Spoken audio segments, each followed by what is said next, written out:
On paper, Sonic Chronicles: The Dark Brotherhood should be a game that I really enjoy. Not only was it developed by Western RPG juggernaut Bioware of all people, but because the franchise honestly lends itself really well to this style of game. More so than any other platformer, the Sonic series had always put an emphasis on the characters and world. While the quality of those stories varied, every new game put in the effort to expand what we knew about the franchise, whether by introducing new characters to the cast or by trying to establish legitimate world and mythology to build stories off of. This was apparent as early as some of the first sequels this franchise ever got. Frankly, it's kind of weird that it took Sega as long as they did to greenlight a Sonic RPG, not just because of their past experiences with the genre, but because Sonic's rival Mario had already capitalized on this market for years. It only makes sense for Sega to do the same. So we have a series of games that has a ton of pre-existing characters and locations to work with, and a seasoned RPG developer that's already proven that they can make the most out of this kind of stuff.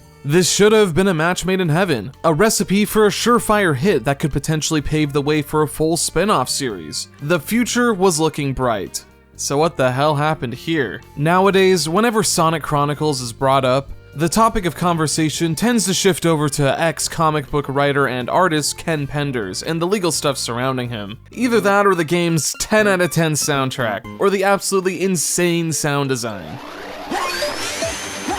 There aren't many people that talk about the game itself anymore. Most people tend to just acknowledge that it's bad and move on with their lives, but I want to offer a little more nuance to the discussion. Sonic Chronicles: The Dark Brotherhood fails in a lot of ways, and is by no means a game that I would recommend to fans of Sonic, or RPGs in general, to check out. But at the same time, I want to highlight the genuinely creative ideas on offer here, and how, with some work, they could be adapted into the modern day, even if there aren't as many as you might think. But first, I just wanted to quickly thank today's sponsor, the 7 Deadly Sins Grand Cross, for supporting this video. They've just released a brand new chapter featuring the 4 Knights of the Apocalypse, and trust me, it's pretty awesome. Watch your favorite characters from the original series come to life as you explore a beautifully crafted world with unique 3D visuals and enjoy a skill-based card battle system, with plenty of room to create your own strategies. The big addition this time, other than the new chapter, is you are Lancelot. He's seriously powerful, and his abilities are just wild. Oh, and during the anniversary event, you can earn up to 200 diamonds and 7 exclusive characters just by logging in and playing during the event period. It's that easy. And that's not all, they even have a special coupon code, so you can get even more rewards on top of the anniversary bonuses.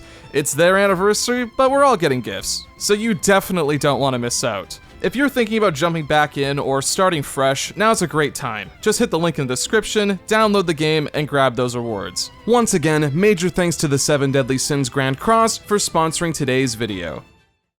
So here's an interesting fact about me. I actually played this game all the way back when it first came out in 2008. As an 8-year-old Sonic fan with a DS of my own, I was more than interested in getting a piece of the action for myself. While I never owned the game, I did rent it from a Blockbuster back when those were around. It goes without saying that I never finished the game because of this, and if I'm being 100% honest, I barely remember anything from my time with it. Off the top of my head, I remember liking the way the game looked, I remember getting lost in Central City, and I think it got about as far as the first encounter with Emperado Ix on Angel Island before getting stuck. I'll admit, booting up this game for the first time in 15 years had me feeling a little nostalgic, though this veil only lasted for about an hour before the cold, harsh reality set in. The story of Sonic Chronicles is pretty simple, arguably to a fault. The game opens up with Sonic and friends, thwarting Dr. Eggman's latest attempt to take over the entire world. As per usual business, Sonic and friends manage to put a stop to the mad scientist just in the nick of time. Only this time, Eggman's seemingly gone for good when his ship crashes into his home base. With any future threats seemingly out of the way, Sonic decides to take some time for himself and goes on a globe-trotting adventure of his own. Though vacation time is cut short, however, since Tails gets in contact with Sonic to inform him that Knuckles has been kidnapped and the Chaos Emeralds have also gone missing. While you might think that Eggman is up to his old tricks, we learn from Gun that the real masterminds are this mysterious group known as the Marauders, a race of masked creatures armed with technology far beyond our understanding. With that, it's up to Sonic and friends to get to the bottom of this mystery. It's some by-the-number stuff. In fact, it wouldn't be too out of place in a mainline game when you really think about it. In a way, this can be seen as a good thing. It makes the story of Chronicles comes off as a natural addition to the Sonic universe, only this time, it's presented through a different lens. But the thing is, this still is an RPG at the end of the day, and that genre comes with the expectations of narrative depth. I'll be real with you, while the premise of the story is intriguing, nothing interesting is done with those ideas. In fact, I'd go as far as to argue that Sonic Chronicles has a more shallow story than even some of the mainline games coming out at the time. Say what you want about the stories for the Sonic Adventure games, but at least they felt more fleshed out. There were tangible themes and messages to extract, and even some moments of genuine character growth. Hell, what they do with Knuckles in Sonic Adventure 1 is 100 times more interesting than what's done with him in Chronicles, and this game is more about echidnas than any of them. So about halfway through the game, we learn that the Marauders are a long-lost echidna tribe. We learn that the Nocturnus clans were rivals to the Knuckles clans. While the latter valued spirituality and tradition, the Nocturnus clan were a lot more ambitious. They relied more on technology, creating autonomous robots known as Gizoids to help accomplish their goals, with their leader in question being one Imperato Ix. Ix planned on using the Gizoids to help aid him in world domination, but his plans are foiled when he and the rest of the Nocturnus clan are suddenly dragged into the Twilight Cage, a different dimension where they're cursed to live for all eternity. However, thousands of years later, Ix found a way to escape the Twilight Cage, and plans on using the Master Emerald to bring his base of operations back to our world so he can continue his plans for domination. On paper, I actually really like the idea of the Nocturnus clan. Goofy comic book ass name aside, they had the potential of being a compelling antagonist group for Knuckles. His echidna heritage largely goes ignored in these games, outside of a few exceptions. This was the perfect opportunity to expand more on that. But for how important the Nocturnus clan is to the story, I'm surprised that there was nothing done with Knuckles at all. He barely has anything to say about the situation. Knuckles works with Sonic and friends to stop Ix, not because he has any personal stakes involved, but because it's his job. And you know what? That sort of applies to everyone. The Nocturnus clan might be cool in theory, but in execution, they're terribly dull. If you want bad guy for the sake of bad guy, then Imperato Ix is the poster child of that. He's an evil dictator and wants to conquer the world with no real motivation or ambition beyond that. He only makes 2 appearances throughout the game, and both times he's an absolute pushover, and we're supposed to take this guy as a serious threat. Alright. With no real character to the main villain, it's hard to find reasons to get invested in the plot. There's no opposing ideology or personal involvement with the characters to look forward to. The closest we get is with the character Shade. She's a member of the Nocturnus clan that eventually defects and joins Sonic's team, but it's handled in the most generic way possible. She thought Ix had good intentions by bringing the clan back to this world, but when she learns the truth, she decides to stand against him, yada yada, you get the idea. The story here is extremely bare. The most we have is a destination, but nothing to craft a compelling journey with. And no more is that evident than in the severe lack of story. You know that little synopsis I gave earlier? That's basically all that happens. Ix is the bad guy and Sonic has to stop him. Sure, they might go into the Twilight Cage and visit different worlds while they're out there, but it doesn't add anything to the world or impact the story all that much. The closest we get is the side quest where you can get some extra world building, but it's so minimum and introduced far too late for me to even care. That's not to say that it's all terrible, because there are some good ideas here. I actually think the dialogue is pretty okay. If you're one of those people that really cares about the characterization in Sonic, then you might find some stuff to enjoy here. I kind of like the branching dialogue system. While it's ultimately superfluous to the narrative, I think it adds to the experience. Some people find the idea of dialogue options for established characters to be unfitting, but I actually disagree. The entire point of role-playing is to get into a role. In the case of established characters, it lets you decide how you think they would act and respond in a specific situation. Chronicles is interesting because they let you engage with the story as much or as little as you want. In most conversations, you're given the option to cut right to the chase and continue on with the main path, or hang back and learn more about what's going on. The responses you can give your friends also vary in tone and snark. You can roleplay Sonic to be an obnoxious asshole if you want, or you can make him a more stoic hero. This is a really cool idea, and I think it adds a much needed splash of life to the game. It's actually shocking how dull the story ended up being, because what's here isn't inherently bad, it's just underdeveloped. What could have been an interesting and impactful story ends up being nothing more than an uneventful romp. A one-dimensional narrative with forgettable characters and lack of anything interesting to say. And despite that, the game still manages to somehow be over 20 hours long. And what's even worse is that it's got a shitty ending too. Okay, so after Team Sonic enters the Twilight Cage, they focus on getting the Chaos Emerald so they have a chance at beating Ix. When preparations are complete, the crew raids the Marauder's base and challenges Ix, with Sonic transforming into Super Sonic to lay the smackdown on him. So get this, after this fight, the game just sort of stops. I don't mean ends, I mean stops. Ix gets away, Sonic and friends escape the Twilight Cage, only to come home to Eggman already have taken over the entire world. The characters get shot down, and that's it. The end. If 9-year-old me saw this, he would have been heartbroken. This isn't an ending, guys. It's not even a good cliffhanger either. Cliffhangers are meant to tease loose ends that go unresolved. This game just has no closure at all, and since it never got a sequel, I'm choosing to believe that they all died in that crash. The fucking end indeed. Yeah, the story is a bit of a bust, but like I said, there is a lot of good ideas here that, with some refinement, could create something engaging.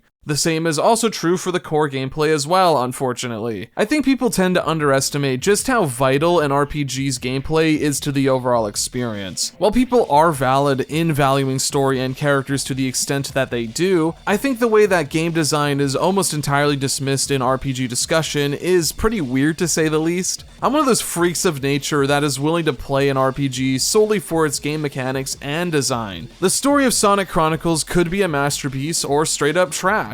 But ultimately, I'm more so interested in seeing how this franchise could be translated over to a new genre mechanically and design-wise. As played out as the comparison is, the Mario RPGs managed to accomplish this very well right out of the gate. The translation from platformer to RPG was beautifully done because the franchise's origins were embraced. Instead of morphing Mario into something that it isn't, the genre itself was altered and morphed to fit more in line with the Mario series. These games have a much larger emphasis on player interaction than most other RPGs I've played. With the exception of menu navigation, Mario's approach to turn-based combat is closer to a real-time game than a traditional turn-based one. Obviously, the core values of turn-based games are present, but the larger emphasis on reaction-based combat gives Mario RPGs a unique flavor. So much so that every video essayist who talks about RPGs feels the need to bring this up, like, yeah, okay, we get it, you don't like turn-based combat, can we just move on please? It would be unfair to expect Sonic Chronicles to have a combat system as influential and as impactful as the Mario RPGs, but I don't think it's unreasonable to expect a Sonic RPG to, at the very least, have a decent combat system.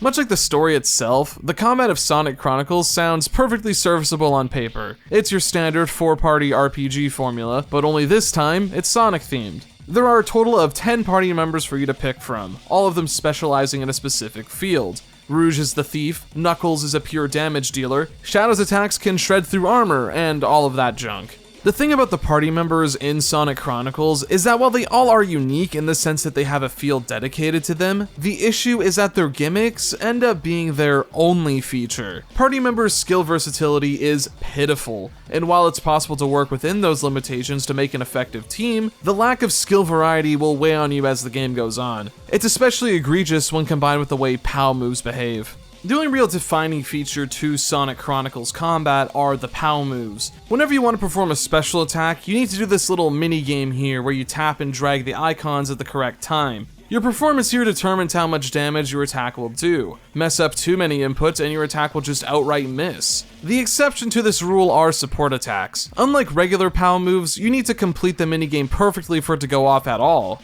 This might sound like a harsh requirement, but honestly, I think it was a necessary decision. As you play through the game, you might realize that support moves are really fucking busted. Tails and Cream are some of the most vital party members because of this. Tails is able to provide passive regeneration thanks to his Medibots, and he can just flat out increase the amount of actions party members can take in battle with his adrenaline skill. Cream is able to restore both the HP and PP of the entire party with her POW moves. Upgrade both of these skills to their 3rd stage and you actually end up getting a net positive from using these moves. If you never want to worry about running out of PP, then put Cream on your team. The big issue I take with PAL moves is that the minigame itself, while functional, is boring and lacks variety. The same attack will produce the same minigame every single time, which would be fine if the attacks were snappy and fun to perform, but they're not. Every attack in Sonic Chronicles drags because the minigame you have to perform is like 4 or 5 inputs longer than it has to be. The animations themselves are also drawn out to such an obnoxious degree. They might look flashy, but Jesus, get a move on already. This minigame also doesn't have much depth to it either when you really think about it. You either manage to hit the QuickTime event, or you don't. How much of the game would really change if this system was removed entirely? To bring up the Mario RPGs again, I think the way that it's handled there is far better.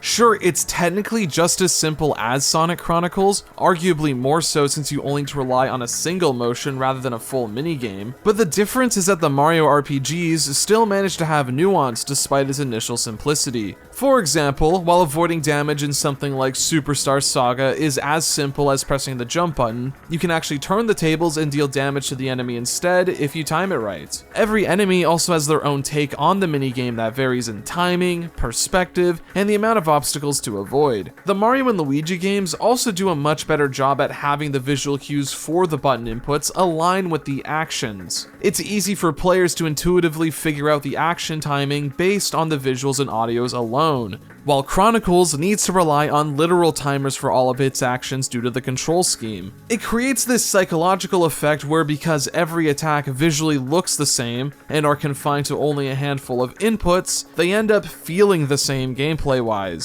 What further highlights this issue is the game's overall lack of challenge. Alright, I get it, it's a kid's game and all, but even so, this game offers very little resistance. You can get through nearly every fight in the game by relying on the same strategy over and over. The only time the game gets challenging is when it throws some unfair shit at you, like enemies whose basic attacks are more deadly and come with insane bonus effects, or the many times you'll be in the middle of your turn and suddenly they'll enter this evade mode and your entire turn will just go to waste. That's so fucking dumb. In what world is this a fun challenge? Come on. I think the only reason these gimmicks exist is to make the game more challenging than it actually is. I think back through my playthrough, and without those insanely horseshit moments, the enemy design of this game is completely forgettable. A lot of the challenge in Sonic Chronicles comes mostly from PowerPoint management. Skills are expensive, and constant use of them is basically necessary if you want the fights to go at a decent pace. This is a lesson that Sonic Chronicles drills into your head right from the get-go. The game prioritizes maximum efficiency above all else, and in a way, it's actually kind of fun to crack that code. I tried out a bunch of different party compositions, and would focus on building my characters around one specific role in battle. The character customization ended up becoming my favorite part of Sonic Chronicles, to be honest, and most of that has to do with the Chow system.